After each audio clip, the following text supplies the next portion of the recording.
Give a few minutes. It always takes a second as our friends come in. Hey, land flippers, welcome. It is our usual Take Off Thursday Q&A session, where we talk about all things you need in your business. As people are coming in the door, I'm curious where everybody's at today. Can I get a fire emoji if you are crushing it? If you are at high altitude this week, can I get a plane emoji if you are ready for takeoff and you just need a little bit more wind beneath your wings because we're bringing that today. And if you need a bigger boost, drop me a ladder emoji if you can find it. That one's awfully hard, but I just want to see where everybody's at today. You can even give me a thumbs up, thumbs down. Um, I love knowing where everybody's energy is at. I know you're all finding the chat. Just a reminder, it's down at the bottom. Kristen's with me. Awesome. I love seeing your guys' faces. Really, really fun.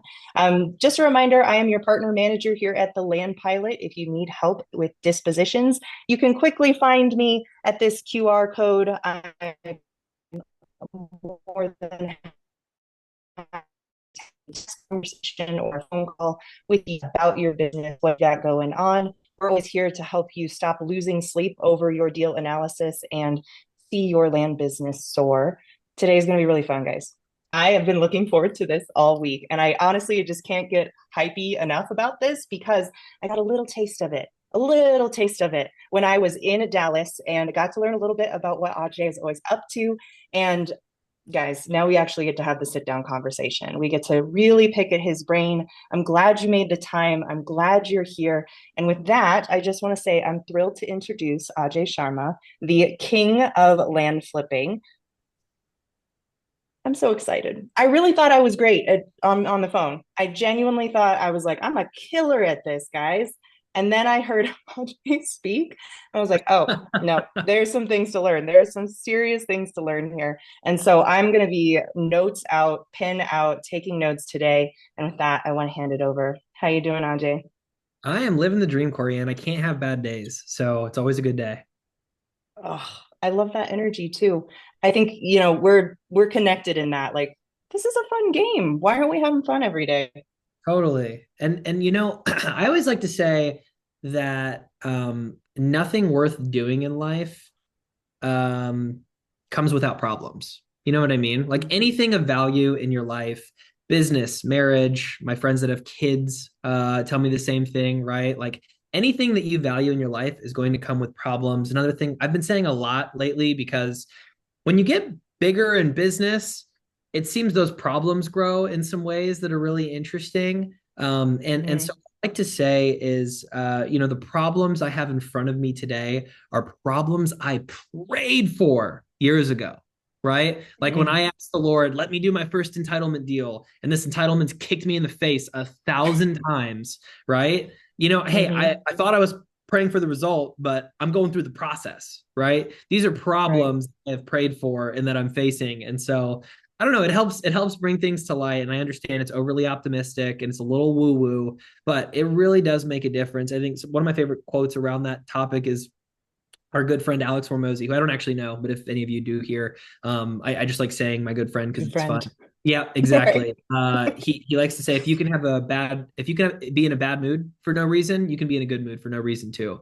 So just choose which one you want to do, essentially. So I like that. But Yeah. Corey Ann, life is good. I'm so glad. Can you just, for anybody who might not know you, in my head, I'm like, he needs no introduction. But just in case, can you kind of give us, how did you even end up in this crazy world that is the land space? What brought you here? Or were you born for this? Like, tell us Yeah. the whole backstory. Yeah, I actually was delivered from the stork, a land investor. I've got this emblem right here tattooed on my neck. No, I'm just kidding. Okay, so I've been blessed to be in this niche for a little bit over 4 years. I stumbled into land investing. I'm young, guys. If you don't know, I'm only 26 years old. 26 years young, I guess, depending on who you ask. But I've been doing this for over 4 years, and so I stumbled into land specifically right after college. It was peak COVID times, if we remember those. And I started in my first W-2. I was doing corporate consulting, and I just remembered I hated not having control of my time or my income. And so I was like, I'm going to get into real estate because everyone talks about how real estate is passive income. Anyone here in land flipping love that passive income that we all definitely get every single day? Super passive in this niche, right? That's a joke. It is a lot of work, but it's a blessing. And so I stumbled into vacant land, and I was drawn to it because of the low barrier to entry. Some lots were so cheap. I was 22. I had 5 or 6 grand to my name, something like that. And so I needed something with low barrier to entry. Stumbled into RE Tipster specifically, bought the course, sent out my first mailer a week later. 3 weeks after that, closed my first deal, small deal, buy for 3,500, sell for 15 grand. I profited about 9 HUD to HUD. And from there, I was hooked. And so, my journey went on, and I grew the business, hired staff, spent more money on marketing. And it was interesting. I hit this kind of wall where sorry,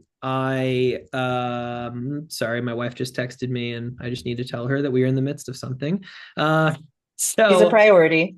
she is a We understand. priority. And I thought I told her I was doing this, and she's got access to my calendar, but she's also had a really busy day. So that being said, started growing the business, got more lead flow in, hired some staff, but my results were hitting a ceiling in terms of contracts, in terms of conversions, in terms of deal flow. And I was like, what's the missing gap? Right. And that led me on this journey into both sales and sales process, where I just realized there's this whole sub world in real estate and lead generation and sales and conversion, that we're in the sales and marketing business, right? We think we're in real estate, we think we're in land, but we really just sell money on the front end, and land is that widget on the back end. That's our fulfillment. And so when I hit that ceiling, I went down this journey of learning, how do I maximize converting leads? How do I maximize selling on the phones? How do I maximize working with my prospects? And it brought me here because nobody else in our space was talking about it. And so I just started talking about what I was learning and what I was doing, and accidentally became a sales trainer. And that's where we are today. That's what I'm so excited to talk about today because honestly, that's where I fell in love with the game. When I initially got in around the same time, 2020, where I was like, I don't know if I really like doing this, until I realized I really like having conversations. And when Yeah, you start to kind of turn into that world of like, oh, I get to know people, I get to maybe help them and get to actually be a part of their world.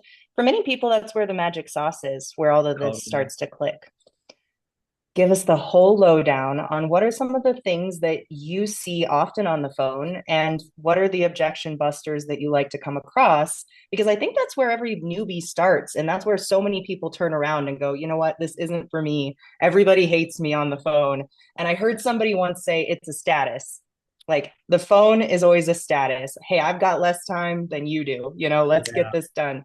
But you bring more than a status. You bring just tone, approach, knowledge. Give us as much as you're willing to. Please open that big totally. brain. Yeah, and I'm an open book. And so I'm pumped to answer any questions at the end of all this later today. What I'll say is, if I could leave you guys with a couple of things, I want to talk through first a couple of things in the opening of the conversation. Next, what I call how to have an objectionless conversation. We're going to break down the 4 types of objections and how to have a conversation so they don't come up as much as possible. They're going to come up sometimes. It's just a reality of this business. Um, and then sort of how I would handle those. All right. So we're going to start out. I think one of my favorite things in sales and scripts and all the things. And by the way, guys, I do still run a land business. If that wasn't clear, I've got 3 on staff, business partner Ben. We're loving business, doing deals, doing the things, all good. But one of my favorite things when it comes to scripting is framing. And if you don't know what framing is, it's basically like giving your seller an agenda at the beginning of the call and telling them how it's gonna go. Okay. And the reason we do this is to avoid certain levels of friction and uncertainty from the seller's perception. So I want to take a poll, and I would love anybody that can turn their cameras on if you would. It's just a little more fun in terms of engagement. Those of you that have your cameras on, I appreciate you. But when I am starting the call and I want to frame, right? So after we've done our intro, hey, Corianne, it's Ajay. After we've, confirmed that it's a good time. Hey, calling about the property over in Calhoun County, Florida. Did you have 10 minutes to chat right now? Right. You get past that stuff. We frame. And thank you guys for turning your cameras on. I appreciate it. So when we're framing, how that typically is going to look is I'm going to tell you what's going to happen. Okay.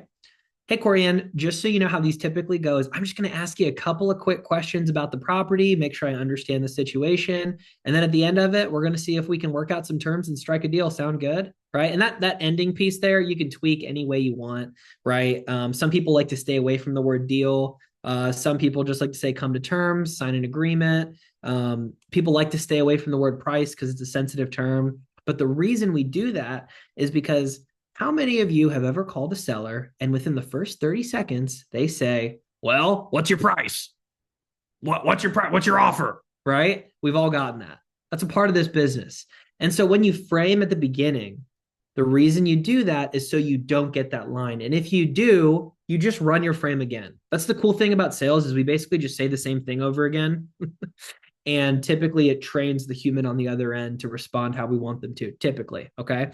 And so if Corianne were to hit me with, well, what's your offer? I'd be like, hey, great question, Corianne. Before we can get into that, I do just need to make sure I understand a couple more things about the property. So let me ask, what can you tell me about XYZ? I'm immediately going to go into a question. And there's a sub layer of philosophy in there, guys, that whoever's asking the questions is in control of the conversations, right? People like to think that you build rapport and authority by telling them who you are and what you do and all these things. And some of them, sometimes that makes sense. I was actually I was doing a call reviews for a friend of mine before this, and there was another gentleman on here that's very well known. I'm not going to name him. Good friend of mine. I respect the hell out of him. He's got a business much bigger and much more successful than mine. And we have differing sales philosophies, and it's really fun because we love and respect each other's philosophies. But he's got probably 30 to 50 on his staff, and I've got a handful, and so we run very different types of businesses. But they say who they are at the very beginning of their calls, and we don't. Neither's right or wrong, but this is what I like to do because I kind of like the mom and pop feel. He runs a bigger business, and so he owns that, right? And I think a lot of that's like who your identity is as a company. So if you're a mom and pop small business owner with just yourself or a couple of staff, I like to be honest about that and sound like one and do that. And if you're running a big company and your dreams are running an even bigger company like this gentleman's is, I mean, he's, again, he's super inspirational, but he's got 30 to 50 on staff. They're doing tons of deals. And his goal is to get a lot bigger. So I respect the freaking heck out of him. But we're going to sound different in how we pitch things and how we say things, right? And so I like to sound mom and pop is the short of it. And I do that in my frame. Hey, like, listen, Corianne, like we're just going to clarify a couple of quick questions here. And then I promise we'll get into an offer at the end of the call. So let me ask, right? And I'll get into my questioning. And so that's where I would start. And I just wanted to introduce framing because most people aren't familiar with it and don't realize the power it has in a conversation. Now we're going to dive into some what I call objectionless training. Okay. And so to do that, we need to be mindful of the 4 different types of objections. Okay. So the first one is partner spouse objection, right? And I say partner or spouse. So basically, if I was on the phones with Corianne, right? And she hits me with, I need to talk to my husband, wife, business partner, brother, husband, cousin, wife, whatever, aunt, uncle, tooth fairy. I don't care. I like to say tooth fairy. That's a reference to the Wolf of Wall Street. If anybody's seen that, when Jordan Belfort's doing the sales training, he's like, they got to talk to their husband, cousin, wife, the effing tooth fairy. It's always super funny. But so I like referencing that because I think it's funny. But anyways, you hear that, it's a partner spouse objection. There is another human that allegedly needs to sign off on this property. Okay. And so the way I ask that question ahead of time so I don't get that is, hey, if we were to come to an agreement today, Corianne, is there anybody else that needs to sign off before we move forward? And something I forgot to mention here, guys, is we're asking all these questions before we talk price. Okay. Before we talk price. Price is one of the last things that I talk about in my sales training for 2 reasons. Number one is because the call can end very quickly. If you start talking price early, you don't have any rapport built, right? The longer your talk time is, the more a seller is going to trust you, the more the seller thinks you're friends, the less likely they are to hang up on you. And oftentimes we've got like 3 offers in our back pocket. Our first offer should be our worst offer and should be insulting. Okay. And if it isn't, you guys are leaving money on the table on some of your deals, I promise. Okay. So that should be your 40% offer, your 42% offer, whatever that is to get in your flip range. We usually move from there to our 50 and then to our double close range. All right. And so anyways, all that to say, timing is really, really important with your price. So you want to ask these objectionless questions now so that after you price drop, you can isolate what the real objections are. If it is just a price issue, they can't hit you with, I need to talk to my husband. If guess what? Earlier they told me, no, I'm the only person. Oh, well, earlier, Ed, you told me you were the only one that needed to sign off on this transaction. So I'm a little confused because people love to be contiguous. And so they're going to be like, And I'll be like, hey, look, listen. And now we can kind of cut the fluff, right? And I can be like, hey, usually when people say that to me after the fact, it usually means one of a couple things. Number one, you don't trust me. Number two, you don't like the price. Or number three, there's something else. So can I ask which one is it? Right. And you can kind of work through the objection now. And they're going to tell you which one it actually is. And we play the game. Right. And so my whole point here is control your price drop. Do it at the very end after we've done all the other stuff in our sales script. But we want to hit these questions early on so that we don't get objections after the price drop. And we will sometimes. Okay. But that's partner spouse. The next type of objection that we get is a timing objection. Timing objection. Okay. And that can look a couple different ways, but typically what it sounds like is one of two things, right? If we go for a longer closing time, sometimes that doesn't make sense for them. On the flip side, right now is not the right time, right? Hey, I need to finish this thing. Now's not a good time, blah, blah, blah. What I can say first is always drill down on why something's not a good time. But ideally, what we're going to do ahead of time so we don't get this objection is, hey, Ed, just so I understand, if we were to come to an agreement if we were to come to an agreement today, is there anything preventing you from selling this property in the next 90 days? Right. And I like to leave that timeline kind of vague just in the event that I might do a double closing and I might need 90 to 180 days on the contract.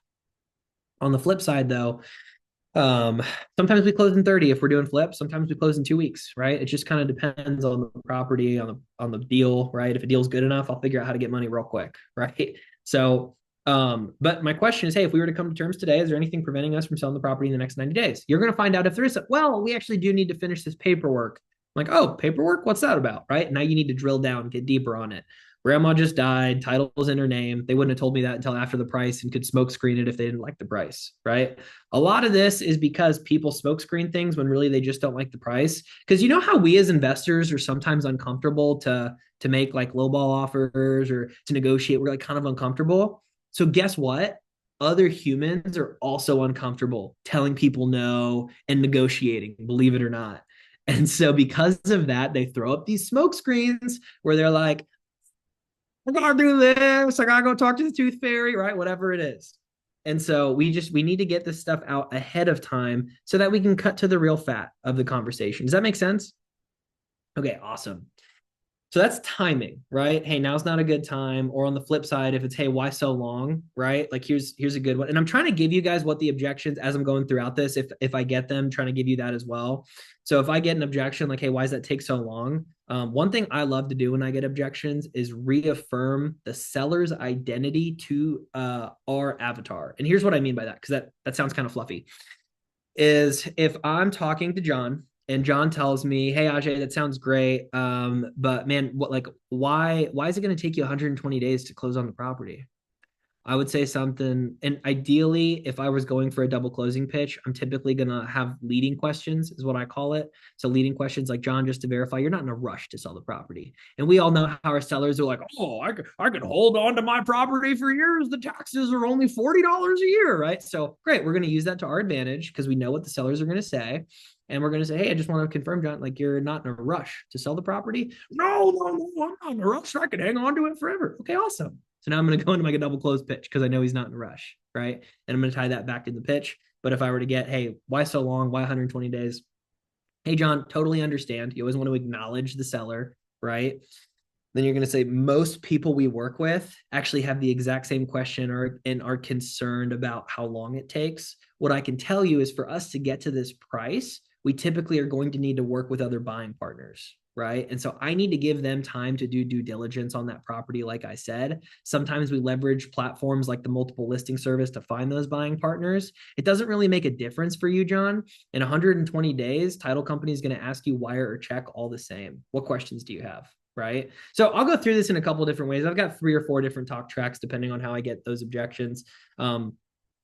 But the short of it is that's timing objections is how I try to get ahead of it. That's what it sounds like after and how I'd handle it. Next, we have what I call a certainty objection. Okay. And is anybody else here an Alex Hormozy fan? Anyone? Show of hands? Maybe a couple? Okay. Corianne for sure. All right, Carl, what's up, dude? Good to see you. Um, so if you guys have ever looked at Alex Hormozy's value equation, super interesting. People wonder, like, how do we use this in land? Here's a variable of it that really matters here. One of his variables is titled, he has all these fancy words. It's customers' perceived likelihood of achievement. That's what he calls it. Okay, it's customers' perceived likelihood of achievement.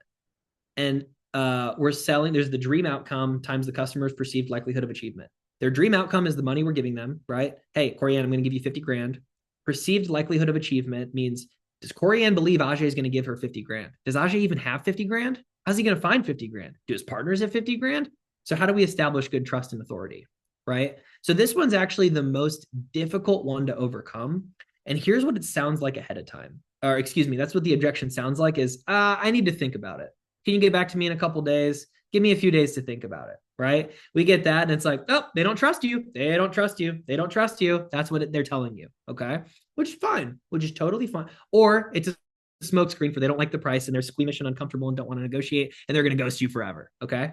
And so how to get ahead of that? I'm sorry, there's not a fancy question where I can get ahead of that. There's a few different ways I can do it. Like, hey, just so I understand. Hey, what's up, Jason? Good to see you, man. But I love seeing familiar faces when I do. Just so I like when I'm looking at these objections, when I'm thinking about a talk track for certainty, I would ask something to the effect of, hey, just so I understand, if we were able to come to terms on a price, is there anything preventing us from working together? Right? You're trying to isolate that, like, hey, is price the only reason you and I wouldn't work together? Essentially, you can do that ahead of time. But sometimes there's other stuff that comes up, right? And so when they hit you with that objection, I kind of went through this talk track earlier, but I would start with like, hey, Ray, when people tell me they need to think about it, it usually means one of a few things. Number one, they just don't like me. Number two, they don't like the price. Or number three, there's something they're not telling me. So can I ask which one is it? And you see how I just ask which one is it? They got to pick one of those things. And one of them was vague. It's something else. So it can be anything. And sometimes they'll hit you with random stuff, but honestly, usually it's some other objection that I've already talked about, or it's price, right? And if it's price, dude, let's talk about it, man, because I got tools in the tool belt to give you different prices. Okay. So I want you to tell me so I can work with you. I'm going to make this the easiest transaction of your life. If there is a number that I can get you, I'm going to do it because I sell land for a living, right? Like we're doing a disservice by not figuring out how to solve this problem to this seller. The more you believe that, the more it's going to show through the phones and the more you will work with people. All right.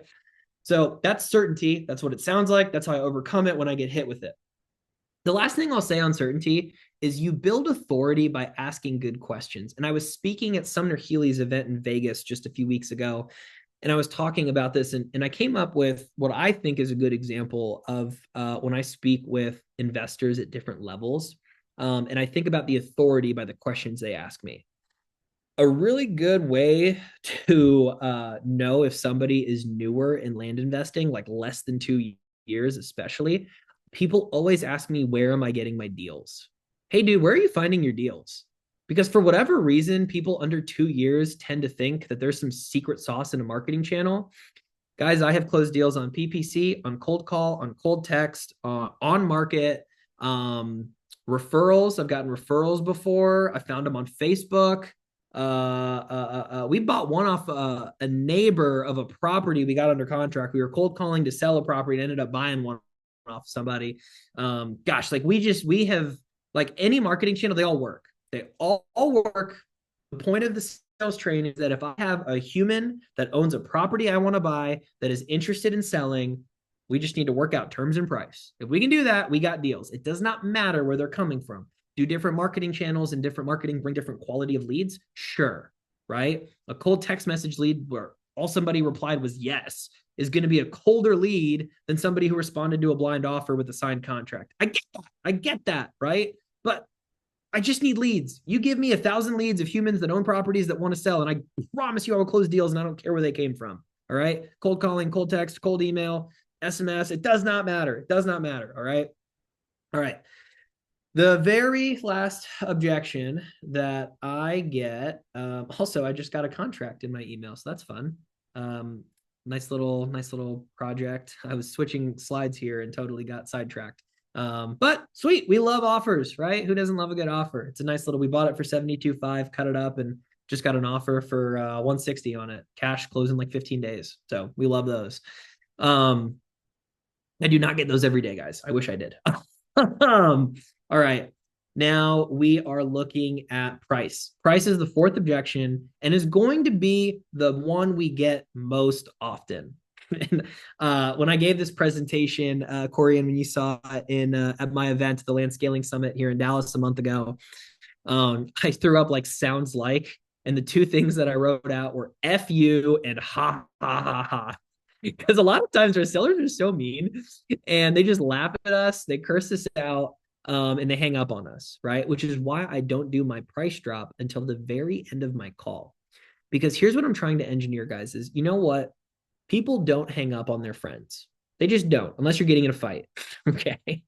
Generally speaking, they don't hang up with their friends, which is why I wait till the very end of the call to have this conversation about price, because ideally we form some form of relationship where they think we're friendly with each other.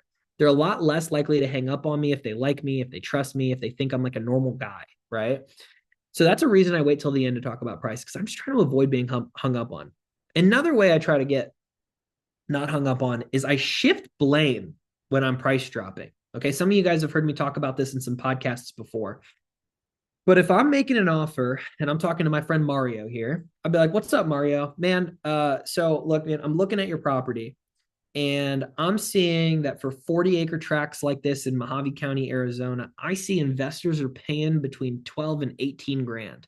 Let me ask, what would you say to one of those investors if they made an offer like that? You see how I didn't make the offer, right? He's not going to hang up on me. He might be mad. He might tell me, I'd tell them to, right? Might give me some profanity still. Might be really upset, but you know what he's not going to do is hang up on me, and he'll give me some feedback at least, right? What he's going to do is give me some feedback. He's going to say, "Yeah, no, that's way off, buddy. Nice try." Or I'd hang up on them, or I'd tell them to buzz off. And I'm like, "All right, cool." And you know what my question is? I think I got this from, I'm trying to remember, Hormozy or Daniel G, or I don't know. I follow so many sales trainers on Instagram. I like don't even know. And I all these little tactics, and I try to bring them into my sales training when I can, because they're just so fun. But with sellers, here's a good one. Someone tells you no, you're like, okay, got it. Well, Mario, you said that that range is, you know what a definite no would be. So like, what would be a yes? Right. And then what I'm trying to do is get asking price out of them if I didn't get it in the first phone call. Right. And guys, if you haven't listened to any of my interviews before, I teach a 2-call close, and I do that because we don't like do blind offers. We don't price stuff ahead of time. If you're doing neutral marketing, I really like the 2-call close, which is call one, is what I call the lead manager call. I'm getting property info mostly, and I have two objectives. The two objectives are to get an asking price out of my seller and to get a booked appointment for my closing call. All right. If you don't know this about sales process, a booked appointment has an average show rate of 70 to 90%, meaning that person will pick up the phone. Whereas if you just have an unscheduled call, on average, you're going to get about a 20% pickup rate unless you triple dial like I teach. Well, you might get closer to 45. Okay. So my point is, though, you double your response rates, you double your business really quick. All right. So like literally just triple dials and scheduled appointments paired with all the stuff we're going to do. I've seen people double their businesses in 45 days all day long. Okay. There's no secret. There's no secret. That's why I teach everything that I do. I stream when I close calls sometimes because I want people to see this stuff. I still do it. I might just stream tomorrow just to show people I'm still doing this stuff and it still works. And like, I just love it. Like there's nothing crazy about it. There's nothing unique about it. It's just a little bit of an art that you got to learn, which is why I teach frameworks versus just words. But anyways, okay. So when I'm talking price, I'm sorry guys, I get sidetracked. I'm really passionate about this topic if you can't tell.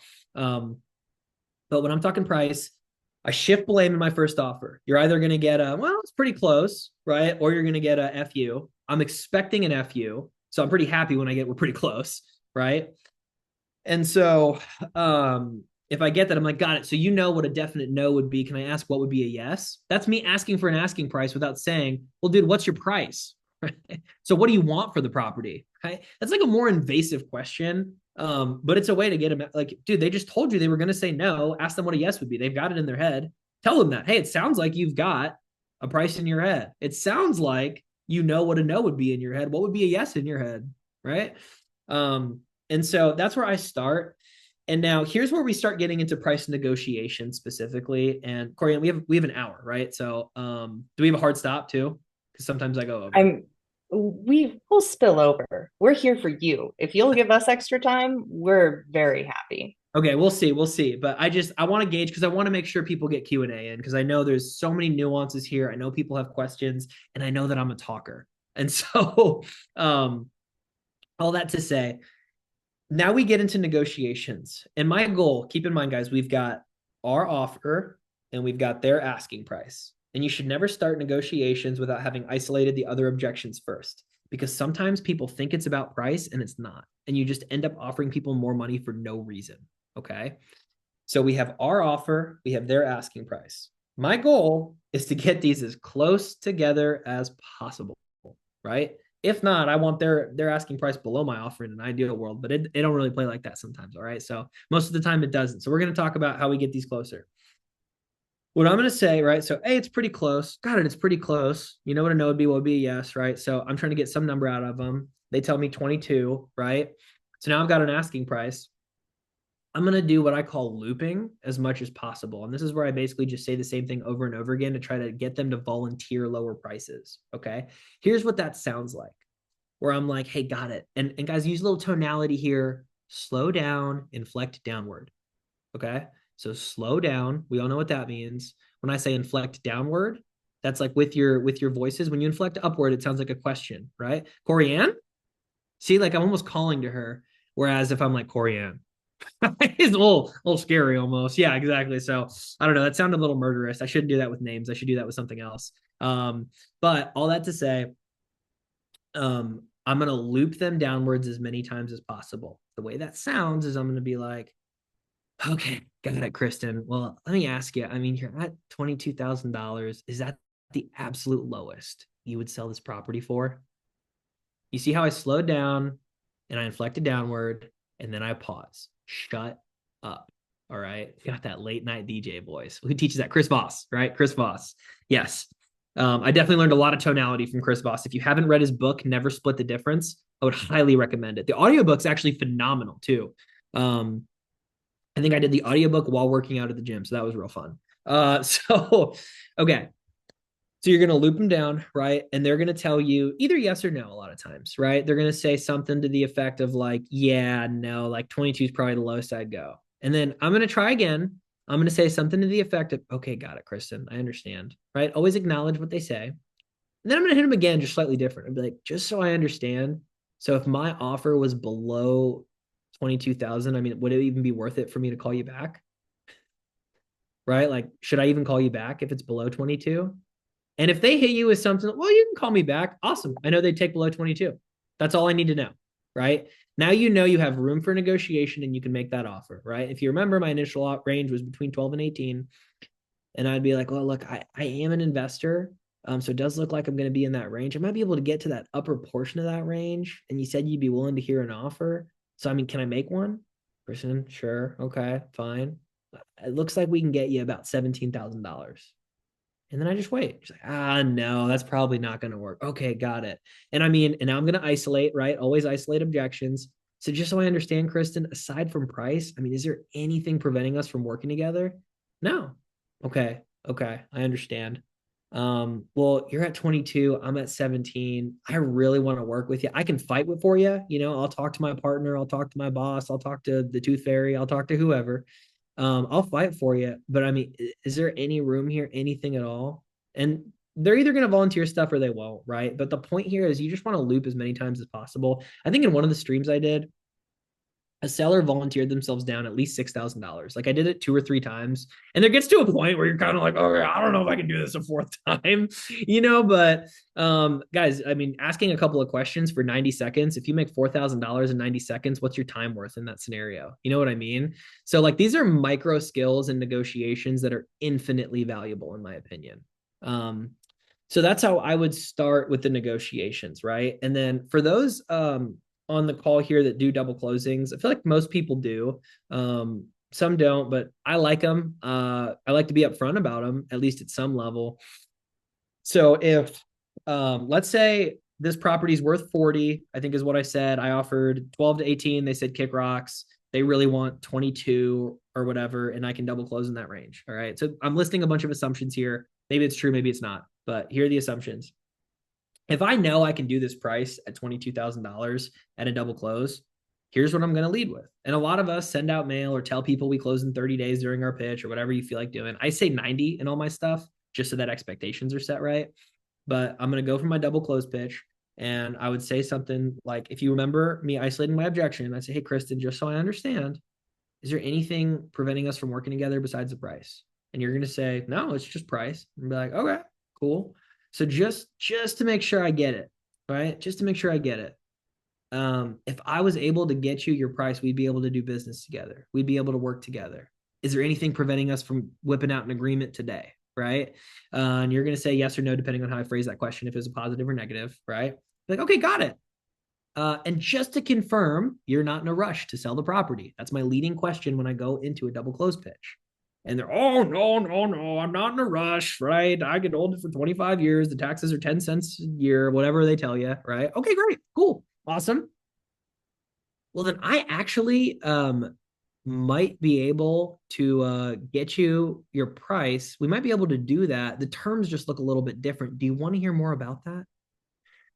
And notice what I did there is I asked a question. And here's why. Here's the example I love to give is for those that are married in this Zoom. I am happily married for over 4 months now, so still very much a newlywed. I love my wife Erin dearly. She is such a treat to spend time with, and we are learning how to live together and be married, and it's a lot of fun. I learned this really early on, where when your spouse, one of you has an expectation to take out the trash or do the dishes or whatever, right? Maybe you said it before, maybe you've got an ongoing agreement of who does what chores, whatever, right? There's a really big difference between these two things. Number one is, hey, babe, would you be willing to take out the trash right now? You got a couple minutes. Could you take out the trash? Oh my gosh, yeah, of course. Yeah, no, I'm not doing anything. Or, hey, just give me 90 seconds. I need to answer this message. And then, yes, I'll go take out the trash. No problem.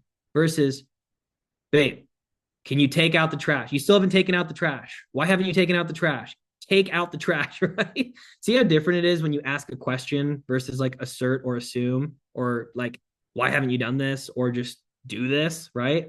So when I sell to my seller, and what I mean by that is like when I start telling them, okay, well, we can do this thing where I can give you a double closing and da da da da da, and you got 90 days into the 30, and like we just start like what I call selling, like almost like a car salesman that's like just going and hasn't asked me a question and made sure I'm even interested in this. I want to ask for permission because the seller perception does two things. Number one, they agreed to it. So they're actually going to listen and be more likely to work with you. Number two, though, is you're going to get their attention. And remember, like seller's attention is half the battle in this business. Which is also why I'm so intentional to say people's names. Even in this, I've called on like 5 of you as I've done this for examples, right? Because you're going to pay more attention if I'm calling you by name. Like when I say, hey, Ray, like, dude, like something in your brain triggers and you've got a certain level of attention that you just tuned into. Even if you were paying attention, you are paying even more attention after I use your name because names are our favorite words, right?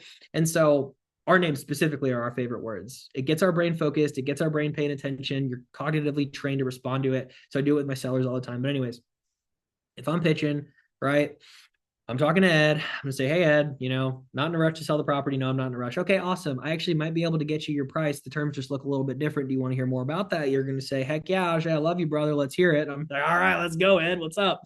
And so what we're going to do is we're going to get into what I call the pitch. Okay. So we had our leading questions. Then we have our intro question. Leading questions are just kind of making sure we can set the scene, right? Our intro question is essentially, let me introduce what we're about to do. Hey, is it okay if I, it'd be different terms. Is it okay if I tell you more about that? Yes. Sweet. Now I'm going to pitch. Now I'm going to sell, right? And for us, that's typically going to sound something to the effect of just like, okay, what I want to do is reestablish authority. Because remember, the risk when you pitch a double closing is you open up the can of worms for both uncertainty and timing. Because we know it's not price, and ideally we've isolated partner spouse. So we reopen the can of worms for uncertainty. We reopen the can of worms for timing. Those are the two things we've got to now think about. And if you remember, when it comes to establishing authority, I want to talk about experience. And this is what my friend that I mentioned earlier does really well when he does this at the beginning of calls, is they're super experienced. They have a ton of deals under their belt. So he should talk about it, right? And so if I were on the phones, I'd be like, hey, Carl, just so you know, in the past half decade that I've been investing in vacant land, we've gotten really good at buying property. I've also gotten really good at selling property. And so, what that looks like is when I'm working with folks just like you that want a little bit more for their properties than we can typically offer, what I'm going to do is I'm actually just going to partner with other buying partners. And here's what that looks like is I need time to show them the property. And I may leverage some marketing platforms like the multiple listing service even, right? But I'm getting in front of other people. I'm showing them the property and, we're either going to work on it together or they're going to buy it off of me, but this doesn't change anything for you. At the end of the day, title company is going to ask you wire or check. I just need a little bit of time to do that due diligence. The good news is since you're not in a rush to sell the property, I think this is perfect for you. It'll only take about 120 days, right? Something like that. I might sneak in the 120 days earlier in the conversation. So where should I send the agreement? I might assume the sale, or I'll ask, what other questions do you have to make sure I answer any questions? But I reestablish authority to try to get rid of that uncertainty objection, right? And then I reaffirm their verbiage of, hey, since you already mentioned you're not in a rush to sell the property, so that I don't get a timing objection. If I do, though, the two most common objections that I get when I'm pitching double closing, and I'm sorry, guys, I know I'm all over the place. I just want to give everybody the gas while I'm here. I don't hold back. So the first one I get in a double close pitch is typically, why so long? Why do you need 120 days, bro? You said 30, right? And I'm gonna be like, hey, great question. And again, I like to reaffirm identity with my sellers, that they are more like the people we work with because they ask that question, right? Hey, Carl, that's a great question. Most of the folks we work with ask the exact same thing, and it's really smart, honestly. So we close the fastest we possibly can, and usually we can close faster the less we're paying for a property. For us to get you the price that you're wanting, we're just going to need to give our partners enough time to do their own due diligence. And just to confirm, you did mention you're not in a rush to sell the property, right? So I always I like to finish with a question, but why so long is kind of objection number one. Objection number two is, well, dude, what if you back out? I just wasted 120 days. And so I answer this one of two ways, depending on how you guys structure your deals and your contracts. I'm not an attorney. This is not legal advice. All right. But first and foremost, I tell them, hey, look, again, I reaffirm identity. Hey, Corianne, most sellers we work with actually ask the exact same question. I think it's really smart to have that concern. What I can tell you is we only ever back out of a transaction if something's wrong with the property physically, or if something's wrong with the property physically, or if the title work comes back funky. If there's something wrong with the ownership. Do you know if anything's wrong with the property? That's the question I use to get back. No, nothing's wrong with the property. Got it. Well, then it doesn't sound like we should have any problems then. I mean, can you think of any reason why we would want to back out? You almost get them to resell you into working together a little bit, right? That's number one.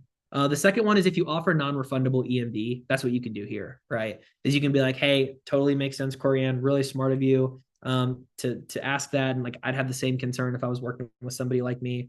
And that's actually why we began offering earnest money to our sellers when we do this, just to make sure, in the event something crazy does pop up after our 30-day due diligence period, you still get X amount of dollars, whatever your earnest money is, $500, $1,000, right? And when's the last time you got paid for your property for basically doing nothing, right? And I don't want to waste your time, which is why we still offer you a couple $1,000 to make sure, da da da da da.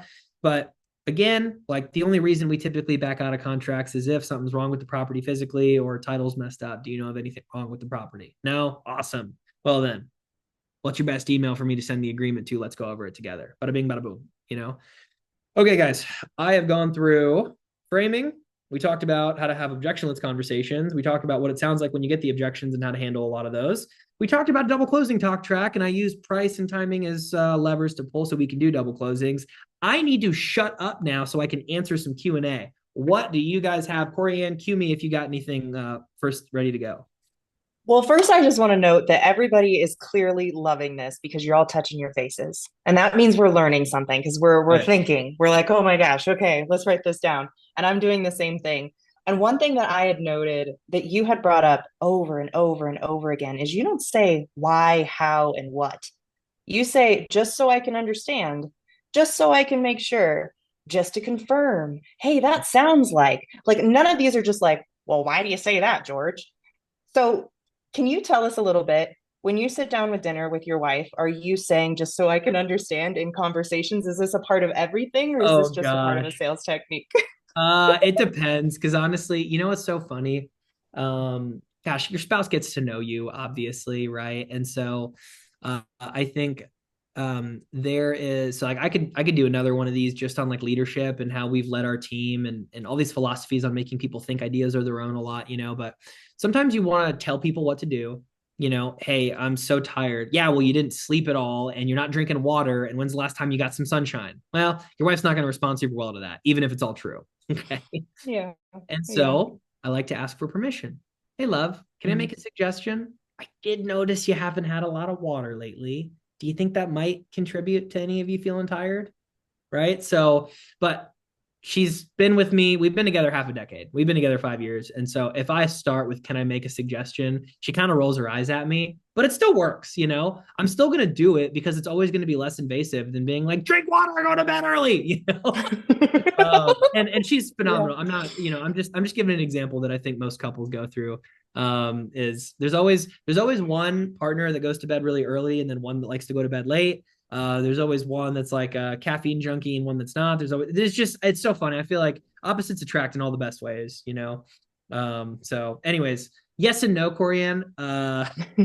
It just kind of I love it. And I want to make sure that when people go back and rewatch this replay, which I know you all are going to do, and it will be on the Facebook page, have no fear, and they're really starting to integrate these words in, I want them to catch these things because I can say for myself personally, when I started to ask more questions in my life and approach my husband, we've been married for almost 6 years now and 11 years together, started to change my language into asking whether or not he wanted my very important wifely opinion.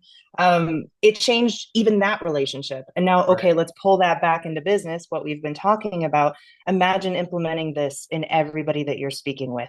Like, it changes the game, whether or not you're on the phone with the seller or not. Um, so with that being said, I'm just jazzed and I will open the floor, normal fireside chat mode, first person to unmute.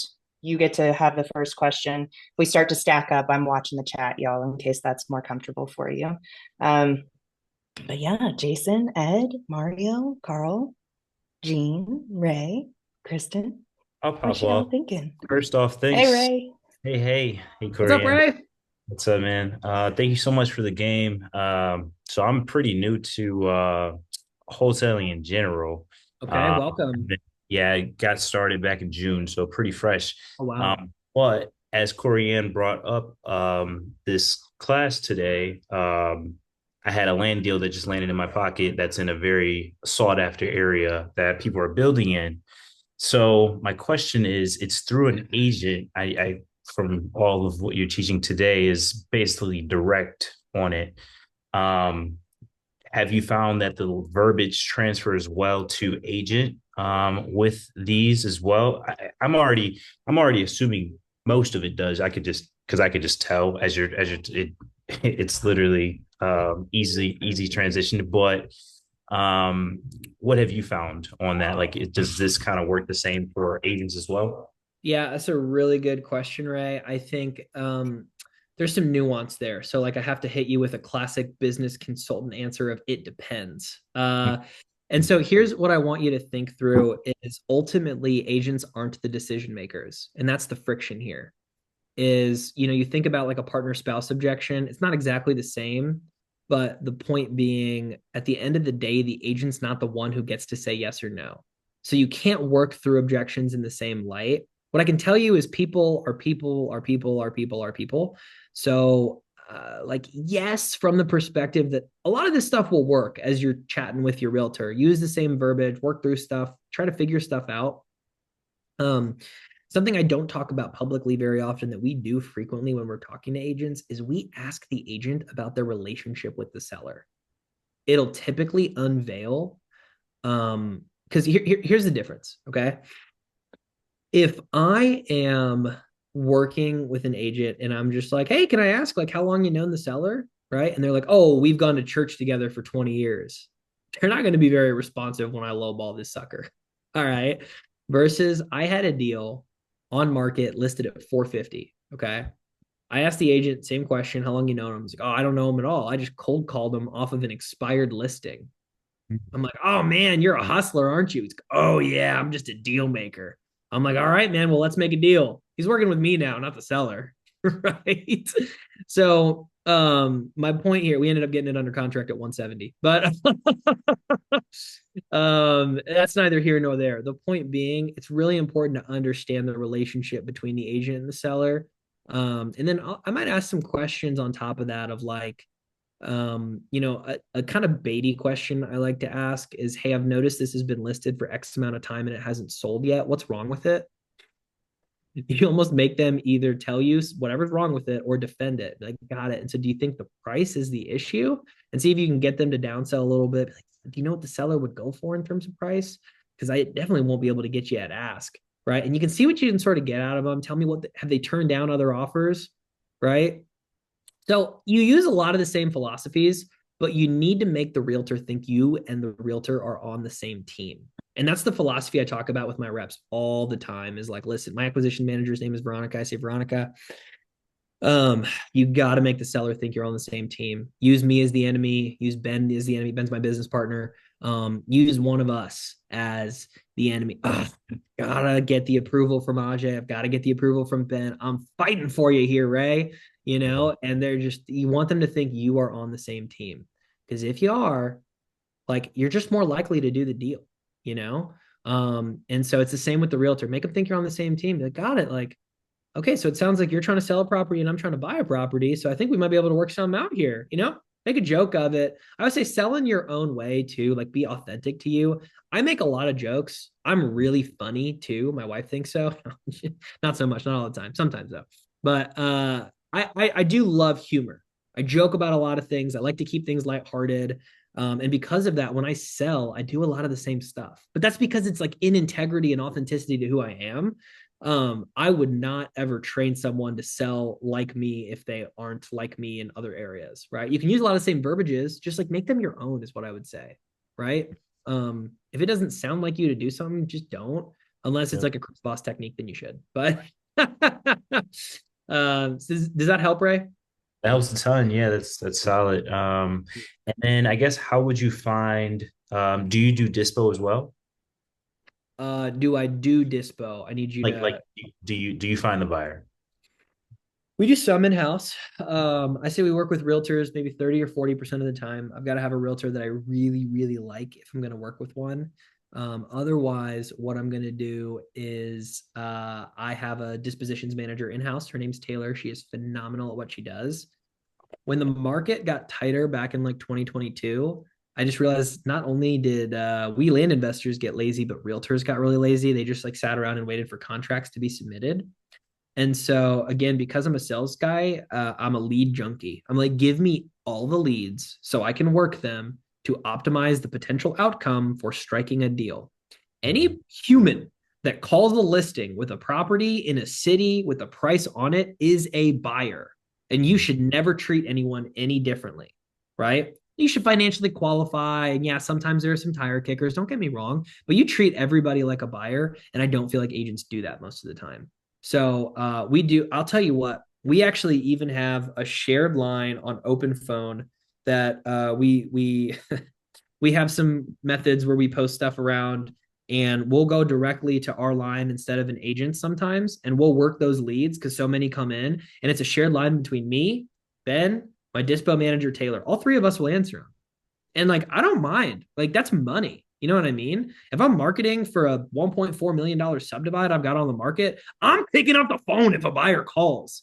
Because Yeah, every single one of those properties, it's a $250,000 property. Like, man, I don't know about you guys, but I am not too good to make a $250,000 sale. Okay. So I'm going to pick up the phone. I don't care how long you've been in the business. I don't care how many people you have on staff. You are never too good for a sales call, in my opinion. Um, I agree. so that's my philosophy. And it's like, man, you don't want to talk to your customers. What are you doing? Yeah. Buyers and sellers are our customers. Mhm. I feel like I don't know any other business owners that like are afraid to talk to their customers. I'm like, people want to buy land, talk to them. People want to sell land, talk to them. Some of them will be mean, some will be stupid, some will be annoying. welcome to People 101. Like that's everyone. That's not just sellers and buyers. You know what I mean? Go to a Walmart. I love Walmart. I grew up on Walmart. I grew up very poor. We went to Walmart a lot. But go to a Walmart, you experience the same thing. Yep. Right? Go to So Heinen's. It's the same. I don't even All right. remember what the question was. I appreciate it. Thank you so much. Yeah, man, for sure. Sweet. Who's next? No questions. Just we all know everything about sales now. I don't think I'm I did cool that one. again. I'm not. Yeah, I'm a question asker. I'm a curious Run person. it, Ray. Let's go. What you got? So, I guess so to reiterate my question, like when you so like say I find this deal that I have potentially, it's off market and she's going to take pictures of it. It's a tear down, right? So but in the area a lot of developers are building condos. So I guess how would you go about finding the developers for those condos? Can you ask that question again? I'm sorry, I Mm, don't think I understood it. sure. Korean, you do you get it? I do. And honestly, this is my area of expertise. So I'm just Did going it, to jump in for a second and say please. when it comes to dispositions, you need to give me a holler and we need to talk about where these numbers line up because if it is a listed property with a home on it, whether or not that home needs to get scraped off, I can almost promise you that realtor has the wrong numbers because Mhm. there's a door on it. Even if the only thing that actually has value is the land underneath it, and it's going to cost us $30,000 to scrape that sucker off to actually get to land, the chances of your numbers aligning with what that realtor's thinking, we're talking about a follow-up game like no other. Mhm. The other thing I note that just means we have to hop on a phone call and just chat and talk through these things Sure. is that you're talking like a single family wholesaler. Like some of the words that you're dropping and using are coming from that side. And I know because I hail from that side. I'm a licensed realtor and I'm a wholesaler. But the land world and the way that RJ's thinking is different in terms of a disposition or a sale. So Yeah. you got my number. It's right up there. Hit me Mhm. up and let's talk about that one deal specifically and what a Right. negotiation with that agent might look like to help her understand what the actual value of the land is. Yeah, Cool. I appreciate that. I'm gonna listen to. I'm gonna follow Jerry Norton's course really quick tonight on it, and then I'll give you a call Mm, just to be better equipped. And I might be able to figure it out too. perfect. It might be Thank tomorrow morning that we actually have that call then because That's I've got to perfect. go be a wifey poo to a husband too. So, I'm headed but to a we'll parent definitely do it. conference right now, so yeah, thank you. Cool. And then I want to Appreciate leave just it. like a moment of silence in case there's that person who's has that question that's written down on their paper. Normally don't take themselves off mute that often, but they need it to be able to move forward this week. Am I talking to AJ, this is anybody? Frank. Hey, what's up, Frank? Hey, how's it going? Good, man. How Um, are you? so far so good. Let me ask you a quick question. So I've talked What's to up? a couple of potential sellers where one spouse owns the property, but the other spouse is the main speaker. And I can't seem to get across to the owner. Let's say, for example, the wife owns a property, but it's the husband that I'm speaking to, even though the wife is on the call, right? And Okay. I've and the husband will say, "Well, we don't like that price," but the wife hasn't had an input, right? I made an Mm. offer, but he automatically says, "Well, we don't like that price." So I haven't gotten past the doorkeeper on that. Yeah, no, that's good. That's good. And here's here's so I'm a big fan of like calling out elephants in rooms, Frank. Okay. And here's what I mean by that is if I know wifey's, over in the corner or whatever, and they're having I'm on speakerphone, husband's talking, wife's in the background saying some stuff. We've all done it, or we've all heard it, or we've done both. Okay. And I'm gonna call it out. And if I do you know her name, Frank? It's super helpful if you do. Let's call her Pat for now. Pat. And that's fine. Yeah, I didn't need it. I just wanted to yes. I'm sorry. But yeah, let's pretend it's He Pat. asks questions even here just to get the Yeah. yes. Hey, thanks, Gene. Good to see you. Um, so if I'm on the phones, I'd be like, oh, hey, do I hear somebody else in the room? Is that Pat? hey, Pat, good to meet you. I'm Frank, right? Like I would almost call it out. And hey, if you sound a little ridiculous, fine. Worst, no, no, no, she's not in the room. Okay, fine, no worries. What'd you lose? Nothing. Best Yep. case scenario, though, now she's got to come say hi, right? Like Yes. it would be ridiculous. Like you're gonna get a very awkward hello or something out of her, but now she's in the conversation, right? And I'd say something, hey, it's Frank. I don't know what your husband's told you about me. Hopefully it's good. Again, I'm funny. So like I like selling with humor, right? And just try to get in and be like, now I don't know if were you in the room? We were just talking price a second ago, right? Now you engage her in the conversation. And Pat's going to say yes or yeah, I was. Okay, got it. Well, he was just telling me you guys both didn't like the price. It sounds like you know what a no is. So can you help me out here and tell me what a yes might be, just so I can see if I can work with you? Right. That's how again, I'm cheeky, I'm funny, but I want to call out the elephant in the room. If you want to be more direct, again, everybody sells differently. You could just say, hey, I don't know what this guy's name is. We're going to call him John. Hey, John. Now I know you're saying we, so it sounds like you and your wife are making this decision together, right? Yes. Okay. Is she nearby? I'd love for the three of us to just all talk together. Just ask, right? You ask for permission. Most people are going to be like, oh, yeah, she's right here. Hello. Again, you get a really awkward hello, right? But then you're there. Yeah. So just call out the elephant in the room if she's there, Frank. I think people like want their, and I'm not calling you this at all, but I think we get uncomfortable sometimes, like because it's an uncomfortable situation. But things are only weird if you make them weird. Things are only awkward if you make them awkward. Just own it and have fun with it. Because I'll tell you what, right now you don't have the deal, so you might as well go for it. You know what I mean? Right? That's right. What can it cost me? Yes. Sweet. Appreciate it. Absolutely. You're very welcome. Hey, And Jason, Ajay, good to see you. oh, hey, what's up, Peter? How you doing, sir? Good, man. It's good to see you in Vegas. Hey, Yeah, likewise. two call close. I love it. I've been using it for the most part. And if I can Sweet. close them on the first call, I do because we I do like mostly to as blind well if I offers. can. Yeah, yeah. I was just wondering, do you handle calls differently from blind offers than other sources, or are they pretty similar format for you? Great question. I don't do blind offers. Oh, okay. Yeah, and so I have nothing against them. They are probably the most quality way of If you generating. were to do blind offers, Ajay, Yeah, how would you handle them? when I did blind I mean, offer, I guess what because I'm I haven't. asking is, if you Oh, were doing blind offers, like they already know a price, would you handle that call any differently, or would you still kind of keep that same two call and similar structure? yeah. Here's what I'll tell you: is with a blind offer, the cat's out of the bag, man. You got a price on the envelope. I would just have it on the first call. So that's what I did when I did blind. I did blind offers for. I probably sent out 100,000 mailers of blind offers way back when. I like neutral marketing, man. Give me all the leads. I want leads to call me even at double close prices. You know what I have people that want 60 grand for a property that's worth 30 that I end up buying for 12. All right, so I don't need people not calling me because I threw a price on an envelope because I'm good at sales. And what you'll get with a lot of the guys in Leah, not all of them, but a lot of those guys in Leah is they're so good at the data and ops. That's what they specialize in. I'm on the other end of the spectrum, man. I suck at that stuff. Okay. But you know what I'm good at is I'm good at the phones and I'm good at teaching people the phones. So I double down on that.